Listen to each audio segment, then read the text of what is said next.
il lui a dit que moi je suis roi et tu voudrais que je te donne ma chaussure? Allez, marche derrière. Pendant 5 miles, Muawiyah radiallahu anhu, il a couru sous le sol chaud d'Arabie. Demandez à ceux qui reviennent du Hajj ou qui ont fait le Hajj en Arabie, ceux qui ont mis le pied sur le sol chaud du désert, combien c'est brûlant. Au bout de 5 miles, il a donné le cadeau à Muawiyah radiallahu anhu. Maintenant, Muawiyah radiallahu anhu est parti à Medina al-Munawwara. Il a remis ça au prophète sallallahu alayhi wa sallam.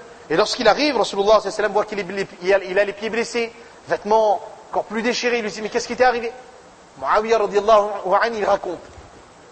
Et là, Rasulullah sallallahu alayhi wa sallam qui lui dit, mais tu aurais dû ne pas prendre ce cadeau. Et tu aurais dû rentrer. Et il a dit à Rasulullah sallallahu alayhi wa sallam, toi tu donnes un ordre, et moi je n'accomplirai pas ton ordre, c'est pas possible. 35 années plus tard, Muawiyah radiallahu anhu est devenu le gouverneur, le Amirul Mu'minin, le chef des croyants. Attention, il passe après Omar. Et celui qui passe après Omar, attention, c'est un empire extraordinaire. Les musulmans ont conquis le territoire de Ghassan. Ils ont fait des captifs, des prisonniers. Et parmi eux, le roi de Ghassan. Il arrive devant Muawiyah radiallahu anhu. Muawiyah est assis sur son trône. Il se lève. Il vient devant le roi avec respect. Il demande la clé des chaînes. Il ouvre les chaînes. Il délivre le roi. Et il dit, ô roi, tu dormiras sur mon lit. Et tu mangeras de ce que je préparerai pour toi. Et personnellement, je m'occuperai de toi. Pendant 1 mois, Muawiyah radiallahu anhu va offrir son lit, le lit du chef des croyants, au roi de Ghassan. Il va préparer à manger pour lui. Au bout d'1 mois, le roi de Ghassan vient voir Muawiyah radiallahu anhu, il pleure. Et il lui dit, je ne suis plus roi, c'est toi le roi. Pourquoi est-ce que tu agis comme ça avec moi? Et le premier jour, Muawiyah lui avait dit, Ama ta'arifuni, tu m'as reconnu? Il a dit, Bala, anta amirul mu'minin Muawiyah. Mais bien sûr, tu es le chef des croyants, Muawiyah. Au bout d'1 mois, Muawiyah radiallahu anhu lui dit, te souviens-tu qu'il y a 35 années de cela, tu avais offert un cadeau à Rasulullah sallallahu alayhi wa sallam? Il dit, certes.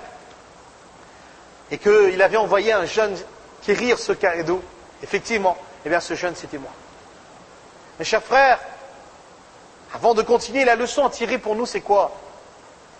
Je ne sais pas pour vous, mais si c'était moi, comme il aurait dit, on l'a fait quoi à moins 5 miles? Attends, non, mais ça fait goût à Oumana. Hein, c'est mon tour maintenant. Chez nous c'est comme ça. Hein? On l'a fait comme ça avec moi, mais fait comme ça. Ennemi de l'islam, comment il agit? Et aujourd'hui, nous, avec notre propre frère, comment on agit? Avec notre propre père, comment on agit? Avec notre propre sœur, comment on agit? Ce jour de Ashura, où le prophète sallallahu alayhi wa sallam nous demande d'être généreux avec notre famille, eh bien pour ceux qui ont rompu les relations familiales avec leur père, avec leur mère, avec leurs frères, avec leurs sœurs, même si vous êtes vous avez raison, allez-y, faites un pas vers l'autre, offrez-lui un cadeau, dites-lui je t'aime pour Allah. Les Sahaba radiallahu anhum nous ont montré comment ils agissaient avec leurs ennemis. Et avec mon propre sang, avec mon voisin, avec un ami d'enfance, est-ce que moi j'agirais comme cela? Eh bien, Muawiyah radiallahu anhu était cet homme-là, mes chers frères. Et c'est pour cela, c'est un éminent Sahaba. C'était un éminent Sahaba, Muawiyah radiallahu anhu, c'était un homme profondément juste. Car Ousmane radiallahu anhu, eh bien, ces gens, ils ont commencé à comploter contre lui. Au bout de 5 années à peu près, ils sont venus à Medina al-Munawwara. Ils ont mis la pression sur Ousmane ibn Affan radiallahu anhu, qui a accepté certaines de leurs conditions. Et puis ils sont partis. Et de nouveau, ces gens qui écrivaient des lettres et qui signaient de la main des Sahaba, ils ont écrit une lettre vers le gouverneur d'Égypte donnant l'ordre de tuer ces personnes. Ils ont capturé cette personne et c'était signé de la main de Ousmane ibn Affan radiallahu anhu. Et là, ils sont revenus à Medina al-Munawwara, ils ont assiégé Ousmane ibn Affan radiallahu anhu et ils voulaient le tuer. À ce moment-là, Hazrat Ali ibn Abi Talib radiallahu anhu en personne est allé voir Ousmane ibn Affan radiallahu anhu, il lui a dit, donne-moi l'autorisation, je vais combattre ces gens. Je prends un groupe de musulmans et on va les mettre en dehors de Medina. Ousmane radiallahu anhu lui a dit, je ne veux pas que le sang des musulmans coule. Et là, Othman radiallahu anhu, il a été assassiné. Ensuite, contraint Ali radiallahu anhu à accepter le khilafat. Pourquoi? Parce qu'il craignait que l'empire musulman se disloque. Cependant, ce qui s'est passé, c'est que les Banu Umayya, les gens de la famille de Othman radiallahu anhu, réclamaient la loi du talion. Et Ali radiallahu anhu savait pertinemment que s'il le faisait, il appliquait cette loi immédiatement, il y aurait de nouvelles guerres. C'est pour cela qu'il a demandé de la patience. Et c'est ceci qui a apporté d'autres tensions en interne. Mais mes frères, dire et raconter qu'il y a eu des tensions entre les Sahaba, que cette période après le prophète sallallahu alayhi wa sallam a été une période de chaos, c'est faux. Aujourd'hui, dans certaines grandes universités dans le monde, on enseigne la géopolitique, enseignée, appliquée par Omar ibn al-Khattab radiyallahu anhu. Si c'était le chaos, comment est-ce qu'on l'enseignerait? Donc, mes chers frères, Hazrat Hussein radiyallahu ta'ala an, il était le petit-fils du prophète sallallahu alayhi wa sallam. Et le prophète sallallahu alayhi wa sallam, il avait un autre petit-fils qui s'appelait Hassan radiyallahu anhu. Fatima radiyallahu anha a eu 2 enfants, Hassan et Hussein radiyallahu anhuma. Hassan radiyallahu anhu était quelqu'un de très conciliant, qui ne souhaitait pas la guerre. Quand son papa, Hazrat Ali radiyallahu anhu, a pris une armée, en 2 occasions, Hassan radiyallahu anhu, il a essayé de décourager son père. De l'autre côté, Hussein radiyallahu anhu était quelqu'un d'un peu plus chaud. Il a fait bay'at après le décès de Ali radiyallahu anhu, sur la main de Muawiyah radiyallahu anhu. Parce qu'il faut bien comprendre qu'après Ali radiyallahu anhu, le nouveau chef des croyants, cela a été Hassan radiyallahu anhu. Mais que Hassan radiyallahu ta'ala anhu, pour éviter qu'il y ait une guerre entre les musulmans, il a préféré laisser la place à Muawiyah. C'est ce qu'avait annoncé Rasulullah sallallahu alayhi wa sallam. Un jour, les musulmans étaient dans le masjid comme cela, Hassan radiyallahu anhu est rentré, le prophète sallallahu alayhi wa sallam a dit, voilà votre chef. Et à cause de lui, 2 factions musulmanes ne verseront pas le sang les uns des autres. Hassan radiyallahu anhu a dit à Muawiyah, tu prends le khilafat. Tu prends le khilafat, et après le décès de Hazrat Muawiyah radiyallahu anhu, c'est son fils Yazid qui a pris le khilafat. Et là, Hussein radiyallahu anhu n'était pas d'accord. Alors pourquoi cela? Il y a plusieurs explications. On dit que Yazid était quelqu'un qui vivait dans le faste, qui ne vivait pas. Les précédents califes vivaient dans le modèle du prophète sallallahu alayhi wa sallam, dans la simplicité. Et lui, son mode de vie était calqué sur les rois. Il avait besoin d'un château, il ne faisait pas namaz dans le masjid, il avait besoin de garde du corps, etc., etc. Hussein radiyallahu anhu voulait que l'islam retrouve, justement, la lumière qu'avait apporté son grand-père, Muhammad sallallahu alayhi wa sallam. C'est pour cela que les gens d'Irak, du temps même de Muawiyah radiyallahu anhu, ils avaient envoyé plusieurs lettres à Hazrat Hussein radiyallahu anhu pour lui dire de venir en Irak. Après le décès de Muawiyah radiyallahu anhu, Hazrat Hussein radiyallahu anhu est parti, mais ceux qui lui avaient promis leur protection, lorsque Hussein radiyallahu anhu est arrivé, ce sont ceux-là même qui se sont retournés contre lui.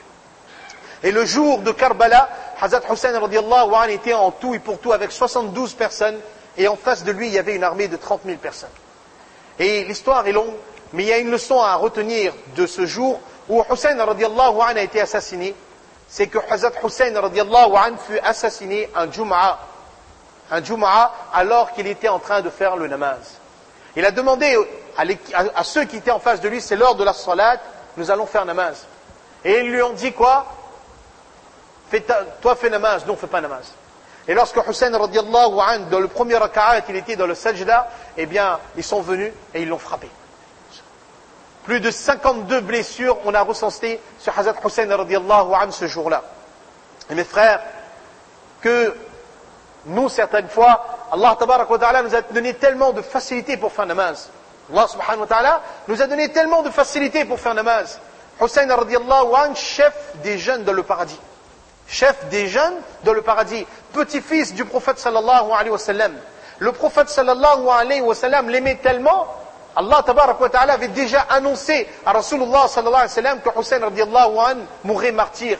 Un jour dans sa chambre, le prophète sallallahu alayhi wa sallam tient Hussein sur lui comme cela, il pleure.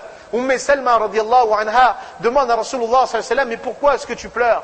Il dit que Allah tabarak wa ta'ala m'a fait voir que Hussein radiyallahu anhu sera tué par un groupe de musulmans.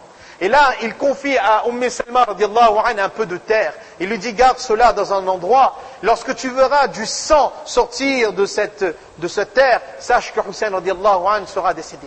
Ce hadith est rapporté dans Mishkat. Et Hazrat Hussein radiallahu anhu était aimé par le prophète sallallahu alayhi wa sallam. Lorsqu'il faisait la salat, Hussein radiallahu anhu montait sur le dos du prophète sallallahu alayhi wa sallam. Pourtant, au moment de mourir, il n'est pas prêt à abandonner la salat. C'est pour cela, mes frères, que première chose qu'il faut ramener dans notre vie, c'est le namaz. Aujourd'hui, nous sommes devenus trop négligents dans le namaz.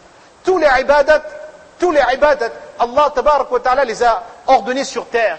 Une seule ibadat, Allah tabarak wa ta'ala a appelé Rasulullah sallallahu alayhi wa sallam au ciel pour lui donner. C'est namaz.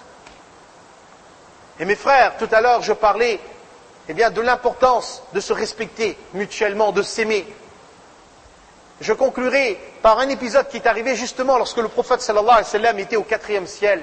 Il a entendu un sahaba radiallahu anhu du nom de Nu'ayman, ou selon un riwayat Nu'man radiallahu anhu lire le Coran. Il a demandé à Jibril alayhi salatu wa salam, mais pourquoi est-ce que j'entends sa voix? Jibril alayhi salatu wa salam lui a dit, lorsque tu descendras, tu lui demanderas. Lorsque le prophète sallallahu alayhi wa sallam revient à Makkah al-Mukarrama, il convoque Nu'ayman radiallahu anhu. Et il lui dit, qu'est-ce que tu as fait? Maintenant, Nu'ayman radiallahu anhu, il croit qu'il a fait une bêtise. Il dit, ah Rasulallah, j'ai rien fait. Il dit, non, quelle action tu fais? Il dit, ah Rasulallah, ce que je te vois faire, je fais. Le prophète sallallahu alayhi wa sallam lui dit, réfléchis bien, il y a une action que tu fais. Il a dit, ah Rasulallah, sallallahu alayhi wa sallam, ma maman est paralysée. Et je m'occupe de ma maman. Et jamais je ne mange avant que ma maman n'ait mangé. Jamais je ne mange avant que ma maman n'ait mangé. Et puis il dit au prophète sallam que certaines fois ma maman elle insiste beaucoup pour que je mange avec elle. Mais nous sommes des gens de conditions très modestes. Et j'ai peur à chaque fois que je prenne une bouchée que ma maman désirerait. Et c'est pour